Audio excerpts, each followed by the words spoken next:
Fala piloto, terceiro dia de pré-temporada da Fórmula 1 já aconteceu e muitas surpresas estão por vir, principalmente por conta da questão ali da guerra entre Ucrânia e Rússia. Isso vai afetar com toda certeza a Fórmula 1 mais do que já tem afetado. Claro que eu vou falar mais sobre isso e sobre a possibilidade, inclusive, de termos um piloto brasileiro já nesse ano de 2022. Mas antes eu queria convidar você, tanto que está assistindo pela live, quanto que está assistindo pelo corte aí através do canal Hora do Piloto, a já deixar o seu like aqui embaixo, deixar o seu joinha. Isso ajuda demais esse canal a crescer cada vez mais e me incentiva realmente a fazer vídeos e lives cada vez melhores para você. Mas vamos começar aí a falar um pouco mais da live, falar um pouco mais, na verdade, do que aconteceu nesse terceiro dia aí de pré-temporada da Fórmula 1. Começando pelo fato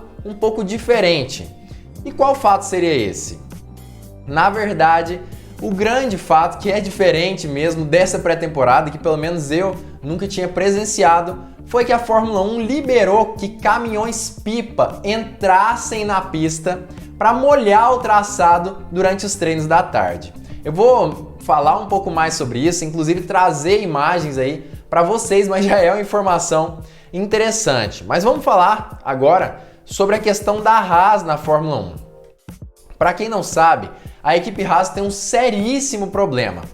E qual problema seria esse? A equipe Haas, na verdade, é basicamente uma equipe que foi criada através de uma empresa americana, a Haas, que tem a ver ali com itens de indústria e tudo mais.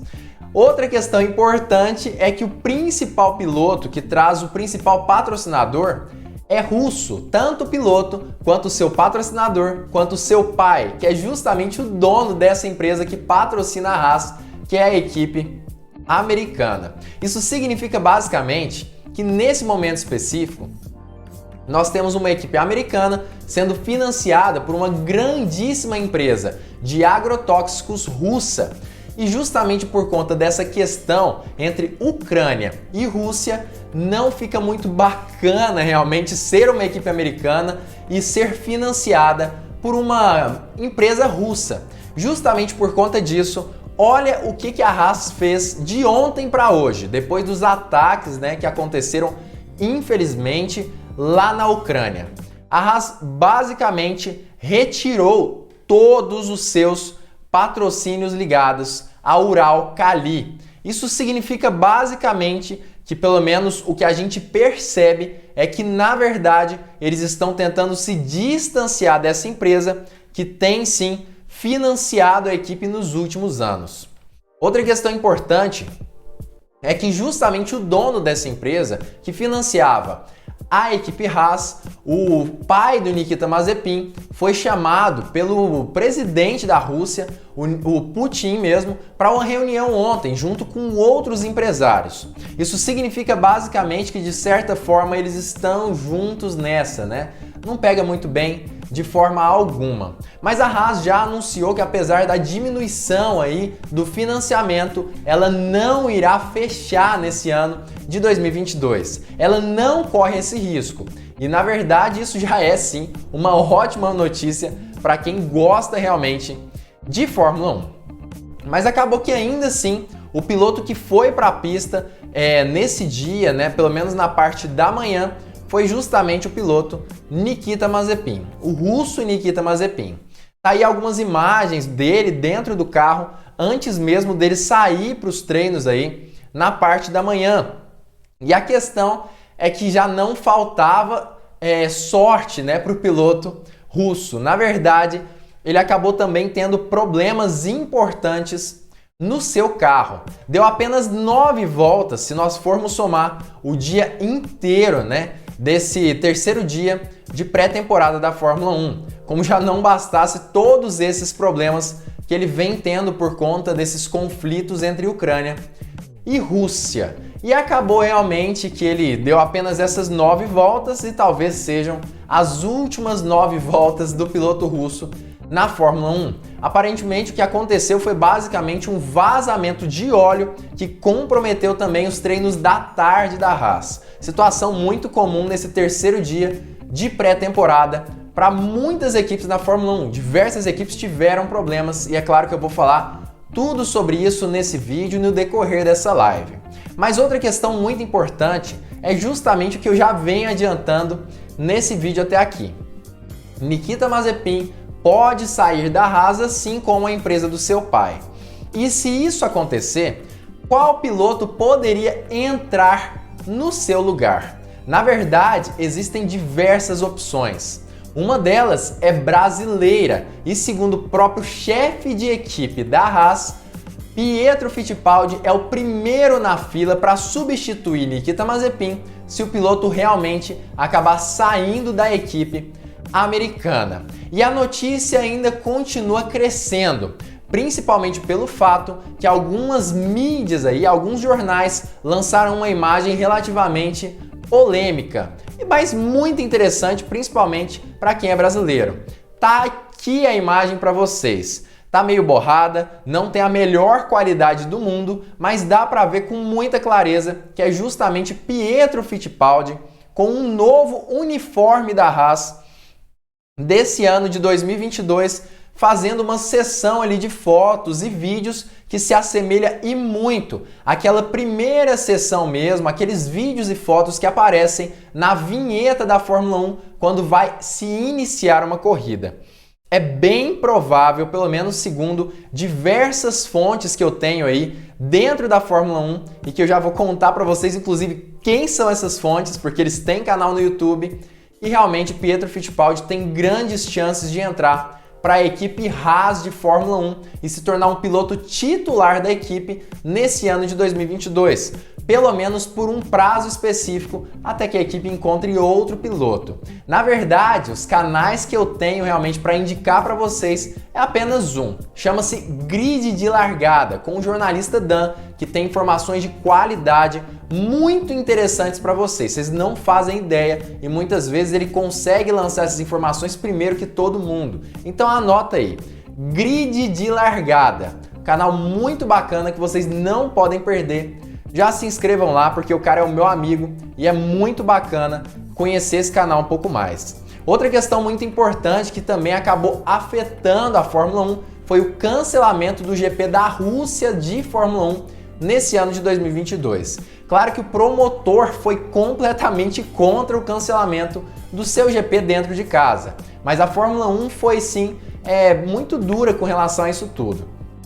Na verdade, ela não aceita fazer mesmo um GP num país que, de certa forma, segundo diversas fontes, segundo algumas opiniões importantes, cometeu sim um crime de guerra nesses últimos dias aí que a gente tem percebido contra a Ucrânia.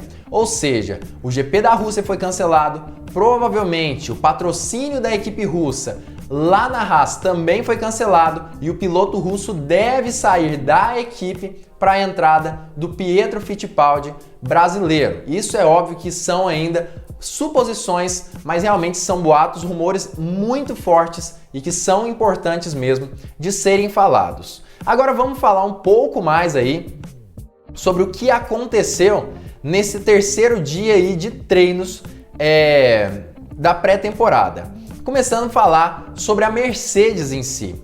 Na verdade, a Mercedes andou muito rápido. Não dá para falar que ela foi muito bem, mas ela foi muito rápida. A gente percebe aí a imagem de George Russell nos boxes da Mercedes, ele que conseguiu fazer o melhor tempo da manhã.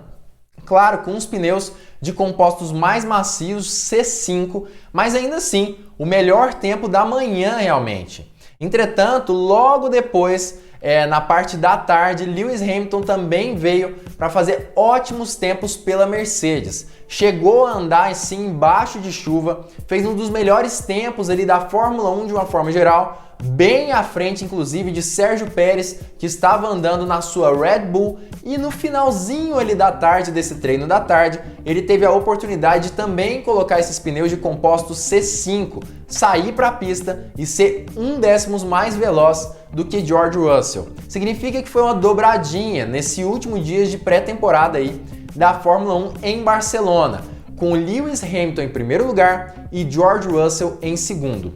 É claro que muita gente fica ansiosa e muito entusiasmada quando sabe que essas notícias aconteceram, que esses fatos ocorreram. Mas não vamos nos iludir com relação a isso tudo. Na verdade, é importante nos lembrarmos que pré-temporada é apenas um momento de coleta de dados. Então, o mais importante realmente é fazer o maior número de voltas possível. Situação que a Mercedes também foi muito bem, aproximadamente ali 160 voltas somando os dois pilotos nesse dia, que é uma quantidade muito boa, muito grande mesmo para uma equipe de Fórmula 1, pelo menos nesse momento.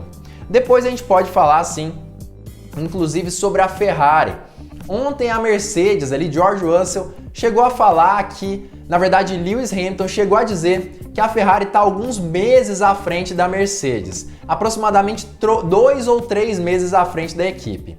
Muitas pessoas encararam isso como um blefe, mas acabou que a Ferrari veio falar sobre isso também. E segundo a Ferrari, é ela que está 2 ou 3 meses atrás da Mercedes, ou seja, um joga batata quente para outra e realmente isso continua acontecendo aí na Fórmula 1. Sobre a Red Bull, Max Verstappen chegou a andar assim bem nesse terceiro dia de treinos, fez bons tempos e muitas voltas também. Claro que não foram tão bons quanto os da Mercedes, não é à toa que eles não ficaram ali na primeira e segunda posição, mas foram bons treinos de uma forma geral. Conseguiu fazer ótimas voltas e teve a oportunidade de fazer muitas voltas também, inclusive com a possibilidade ali de andar muito bem na parte de chuva, no momento de chuva de uma forma geral. E por falar em chuva, vamos falar também um pouquinho mais sobre a McLaren, que acabou andando também nesse momento ali de chuva desse terceiro dia de pré-temporada da Fórmula 1.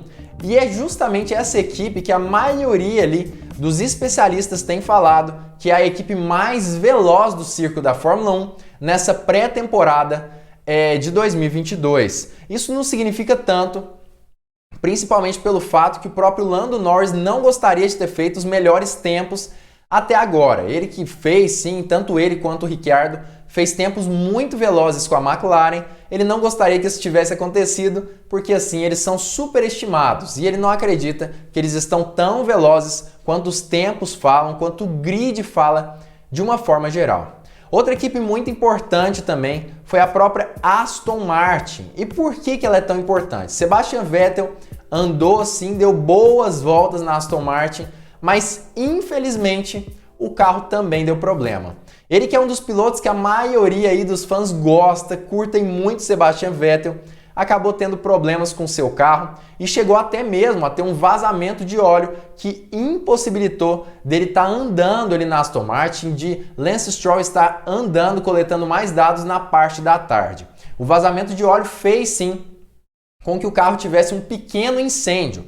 E como a gente pode perceber aí na imagem, Sebastian Vettel foi um dos principais aí a extinguir esse incêndio através de um extintor de incêndio. Situação importante e que na verdade pode sim falar muito sobre a confiabilidade da equipe inglesa Aston Martin, uma das equipes inclusive que ficou mais bonitas nesse ano de 2022. A Alpine também foi outra equipe aí que também acabou dando bastante o que falar. A Alpine, na verdade, é uma equipe também que ficou muito bonita, um carro azul e rosa, mas que infelizmente hoje acabou tendo Fernando Alonso na brita. Olha aí a imagem, ele acabou rodando, caiu lá na caixa de brita, teve sim alguns tipos de problemas, isso sem contar com o fato de que o próprio Fernando Alonso também não conseguia e não conseguiu nesses últimos dias de pré-temporada abrir o seu DRS. A equipe tem tido sim alguns problemas nesse sentido,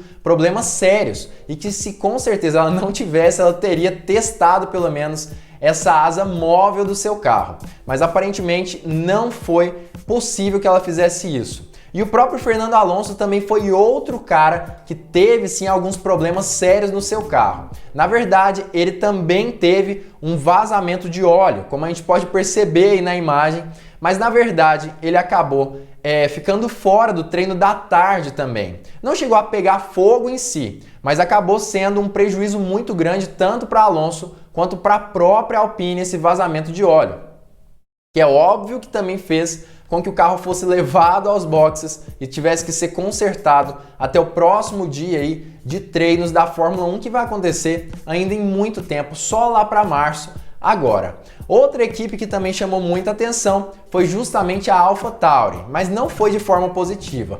Pierre Gasly pegou o carro hoje e acabou dando com o burro na água. Na verdade, ele bateu o carro, foi um dos primeiros acidentes aí da Fórmula 1 dessa nova era, acabou batendo no muro e ficando preso ali na caixa de brita.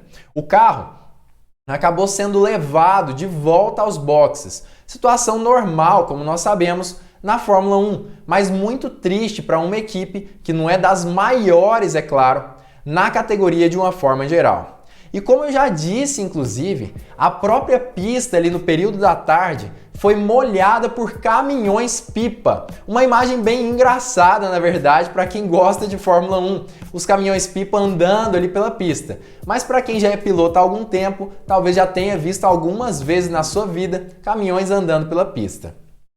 Eu, pelo menos, já vi algumas vezes. A gente sabe que, na maioria das vezes, pelo menos quem é piloto, isso não acontece pelo fato de querer andar em pista molhada. Na verdade, é muito comum no automobilismo a lavagem ali das pistas de uma forma geral para tirar as sujidades, né? Quando ela está muito suja, muitas vezes utiliza-se de caminhões-pipa para fazer com que ela se limpe. Mas dessa vez foi apenas para os pilotos terem a oportunidade de testarem a pista enquanto ela estivesse molhada, né? Mas enfim, o que vocês acharam desses novos treinos aí da Fórmula 1? Vocês gostaram realmente? Comenta aí embaixo o que vocês acharam da possibilidade da entrada de um piloto brasileiro na categoria. Comenta aqui nos comentários que eu quero saber a sua opinião sobre isso, seja na live ou então no corte do Hora do Piloto. E é claro que a gente não pode deixar de falar também sobre a questão aí da colocação de cada uma das equipes e, claro, do número de voltas. A gente percebe que Hamilton e Russell andaram muito bem nesses treinos especificamente. Os dois pilotos tiveram a oportunidade aí do Hamilton dando 94 voltas e Russell 63. Realmente um número muito interessante, 160 voltas somadas da Mercedes. Na verdade, eles conseguiram compensar os dias anteriores em que eles não andaram tão bem assim, de uma forma geral, pelo menos em somatória de voltas. Mas o Red Bull não fica para trás. Sérgio Pérez e Verstappen vêm logo atrás da Mercedes, que também marcaram muitas boas voltas de uma forma geral. Depois, o próprio Sebastian Vettel, que acabou ficando fora, e acaba que realmente depois Leclerc, Sainz, Albon e outros diversos pilotos, tá aí a classificação para vocês aproveitarem. Enfim, o que eu acredito que existe realmente grandes chances do piloto brasileiro entrar na Fórmula 1 nesse ano, pelo menos em algumas corridas, e com toda certeza, apesar da Mercedes não ter andado tanto assim nos últimos 2 dias, aparentemente nesse terceiro dia de testes, ela vem com a faca nos dentes e nos mostrou que ela não é apenas veloz, já que isso não tem como muito tirar conclusões gigantescas desse último dia de testes de pré-temporada, mas nos mostra que ela é muito confiável. 160 voltas em um dia não é para qualquer um. Inclusive, eu acho que é um dos recordes mesmo dessa pré-temporada da Fórmula 1. Mas vamos esperar para ver como vai ser realmente esses próximos dias aí, a próxima pré-temporada, a próxima semana, para saber exatamente o que vai acontecer. Mas até lá, não esquece de se inscrever nesse canal e ativar o sininho para todas as notificações. Dessa forma você não perde vídeo novo do Hora do Piloto. E claro, fica ligado porque muito em breve nós teremos mais uma Hora do Piloto!